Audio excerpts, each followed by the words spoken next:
El sol ardía sobre el vasto desierto del norte, donde la tierra se extendía como un lienzo seco y agrietado, salpicado de mezquites y cactus. En medio de esa soledad, en un rancho modesto de adobe y madera, vivía don Ignacio Salazar, un hombre curtido por los años y las pérdidas. Ignacio, de unos 60 años, tenía el rostro surcado de arrugas, como si el viento del desierto hubiera tallado en él cada día de su vida. Había llegado a esa tierra hacía más de 2 décadas, huyendo de un pasado que nunca mencionaba.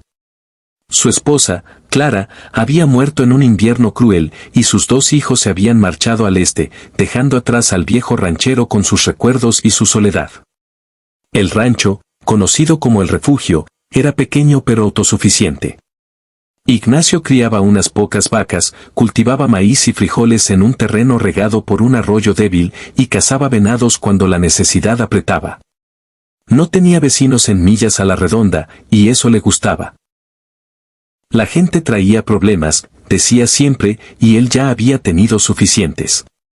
Su único compañero era un caballo viejo, Canelo, y un perro mestizo llamado Bravo, que ladraba a las sombras del crepúsculo. Esa mañana, mientras Ignacio reparaba una cerca rota, algo rompió la quietud del paisaje, el sonido de cascos lejanos. Al principio pensó que era el viento jugando con sus oídos, pero el polvo que se alzaba en el horizonte le confirmó que no estaba solo. Se enderezó, apoyando una mano en el rifle que siempre llevaba consigo, y entrecerró los ojos para distinguir las figuras que se acercaban.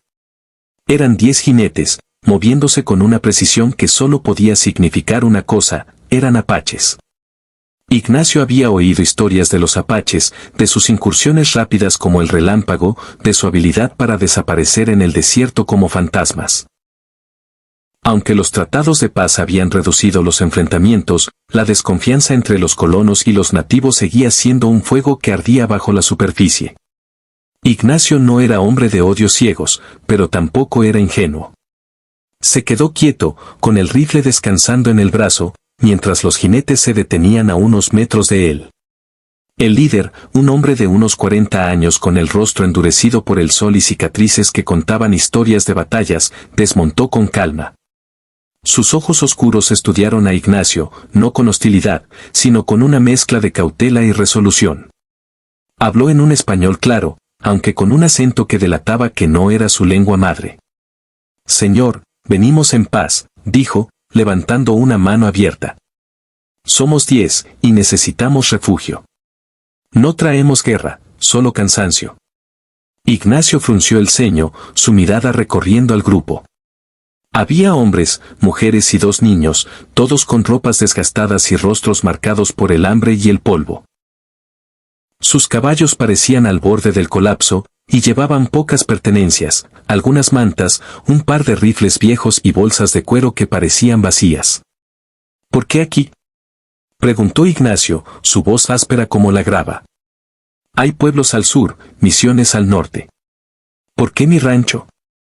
El líder, que se presentó como Taza, respondió con calma. «Porque los pueblos no nos quieren, y las misiones nos encierran. Somos Chiricahua, pero no somos bandidos. Huimos de soldados que no respetan los tratados. Solo pedimos un lugar para descansar, agua para nuestros caballos y algo de comida si puedes compartirla. No queremos problemas». Ignacio apretó los labios. Sabía lo que significaba dejar entrar a 10 apaches en su rancho.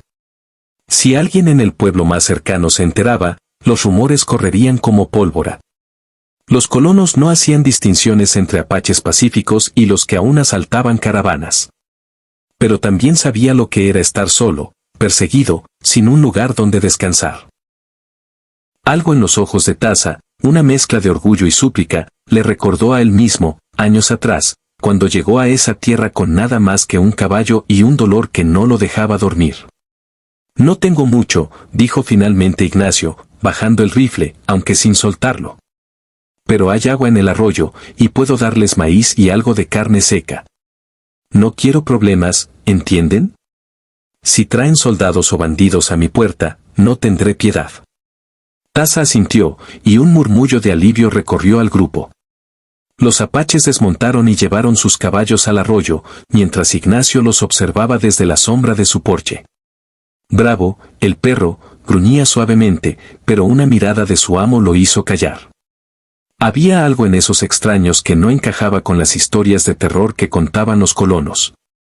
No eran una banda de guerreros sedientos de sangre, eran un grupo agotado, con mujeres que protegían a los niños y hombres que cargaban el peso de la derrota. Esa noche, Ignacio compartió una fogata con ellos. Les dio maíz cocido y tiras de carne seca, y ellos, a cambio, ofrecieron historias. Taza habló de su pueblo, de cómo los soldados estadounidenses los habían obligado a abandonar sus tierras, de cómo los tratados se rompían como ramas secas. Una mujer mayor, llamada Naiche, cantó una canción en su lengua, una melodía triste que parecía mezclarse con el viento. Los niños, un niño y una niña de no más de 10 años, jugaban con Bravo, que poco a poco dejó de gruñir y aceptó sus caricias. Pero la paz era frágil. Al tercer día, Ignacio notó que uno de los hombres jóvenes, un guerrero llamado Jerónimo, no compartía la calma de Taza. Jerónimo era inquieto, sus ojos siempre buscando el horizonte, como si esperara un ataque. Ignacio lo sorprendió una mañana revisando su rifle cerca de la cerca, y la tensión entre ambos fue inmediata. ¿No confías en nosotros, viejo?, preguntó Jerónimo, con un tono que era más desafío que pregunta. No confío en nadie, respondió Ignacio, sin apartar la mirada. Ni en ti, ni en los soldados, ni en los colonos. Si quieres quedarte, respeta mi tierra. Si no, agarra tu caballo y vete. Taza intervino antes de que la discusión escalara, pero Ignacio no pudo evitar sentir que Jerónimo era una chispa que podía incendiarlo todo. Esa noche, mientras los apaches dormían bajo las estrellas, Ignacio no pudo cerrar los ojos. Recordó las palabras de su esposa Clara, quien siempre decía que el corazón de un hombre se medía por las puertas que abría, no por las que cerraba. Pero abrir su rancho a desconocidos era un riesgo que nunca había tomado. El peligro llegó al amanecer del quinto día. Ignacio estaba revisando las trampas para conejos cuando Bravo comenzó a ladrar furiosamente. Desde una colina cercana, divisó una nube de polvo, jinetes, al menos una docena, avanzando a galope. Llevaban uniformes azules, los colores del ejército estadounidense. Ignacio corrió al rancho y despertó a Taza. «Soldados», gritó. «Vienen desde el norte.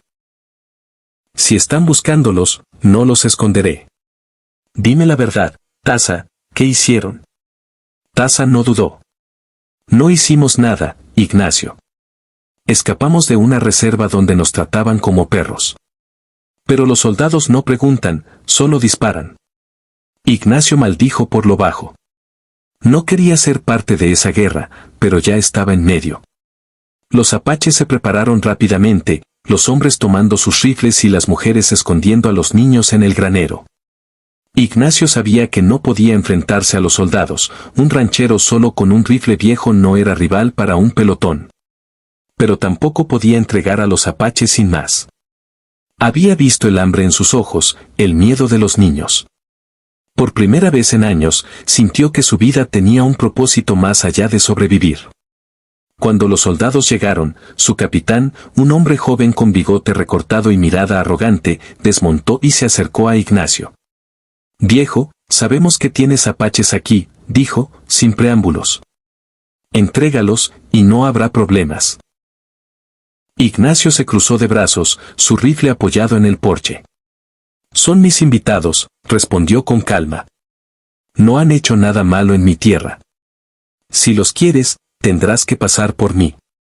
El capitán rió, pero su risa era fría. «No seas estúpido, ranchero. Son salvajes, ladrones de ganado, asesinos. Si no los entregas, quemaremos este lugar». Antes de que Ignacio pudiera responder, Taza salió de las sombras, con las manos en alto. «No queremos sangre, capitán», dijo. «Si nos dejas ir, nos iremos en paz». El capitán lo miró con desprecio. «No hay paz para los de tu clase. Ríndanse o mueran». La tensión era un alambre a punto de romperse. Ignacio vio a Jerónimo escondido detrás de un carro, con el rifle listo. Sabía que un solo disparo desataría una masacre. Sin pensarlo, levantó su propio rifle y apuntó al capitán. Nadie muere hoy en mi rancho, dijo Ignacio, su voz firme como el adobe de su casa. Si quieres sangre, empieza conmigo. Los soldados levantaron sus armas, pero el capitán alzó una mano, deteniéndolos. Por un momento, el mundo se detuvo.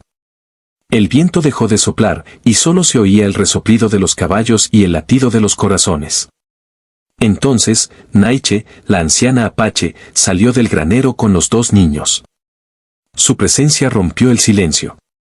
Habló en su lengua, pero sus palabras eran un lamento que no necesitaba traducción. Los niños se aferraban a sus faldas y sus ojos brillaban de miedo. El capitán miró a los niños, luego a Ignacio, y algo en su rostro cambió. No quiero matar niños, dijo finalmente, bajando la mano. Pero no puedo irme con las manos vacías. Entrégame a los hombres y dejaré ir a las mujeres y los niños. Ignacio negó con la cabeza. Todos se quedan, o todos se van. Tú decides, capitán. El capitán dudó, atrapado entre su deber y la humanidad que aún vivía en él. Finalmente, escupió al suelo y montó su caballo. Tienen hasta el amanecer para desaparecer, dijo.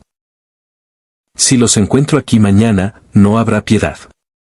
Los soldados se marcharon, dejando una nube de polvo y un silencio pesado.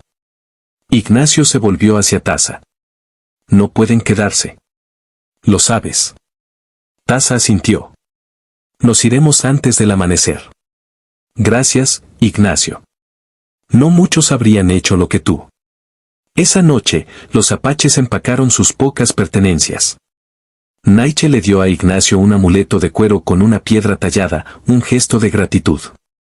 Jerónimo, para sorpresa de Ignacio, le estrechó la mano, aunque no dijo nada. Cuando el sol comenzó a asomarse, los apaches ya eran una sombra en el horizonte. Ignacio se quedó solo otra vez, pero algo había cambiado.